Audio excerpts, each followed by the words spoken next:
উপর আঘাত করছে আর রক্ষা নেই। আছে একটা মূলনীতি মনে রাখবেন, আপনি নামাজ পড়েন না, আপনার সাথে কোনো ঝগড়া নেই, কারণ আপনি মুমিন। যদি বলেন আমি নামাজ পছন্দ করি না, আর রক্ষা নেই। ব্যবধান আছে না নাই? কেউ যদি বলে আমি পর্দা করি না, তার সাথে ঝগড়া নাই, তাকে বুঝাবো, মনে আগ্রহ আছে। যদি বলেন পর্দা পছন্দ করি না, তাহলে আর রক্ষা নেই। কারণ যে পর্দা করে না সে মুমিন, যে পর্দা পছন্দ করে না সে বেঈমান।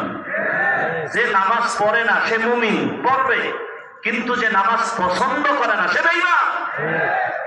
আপনি ইসলামের রাজনীতি করেন না, কোনো ঝগড়া নেই, বুঝাবো।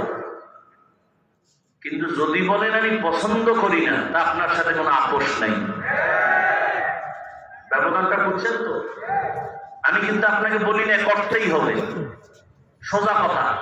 আপনি ইসলামের রাজনীতি করেন না, কোনো দ্বন্দ্ব নাই। আপনি আওয়ামী লীগ করেন, বিএনপি করেন, সেটা আল্লাহর সাথে আপনি বুঝবেন। আমি পারি বুঝাইতে।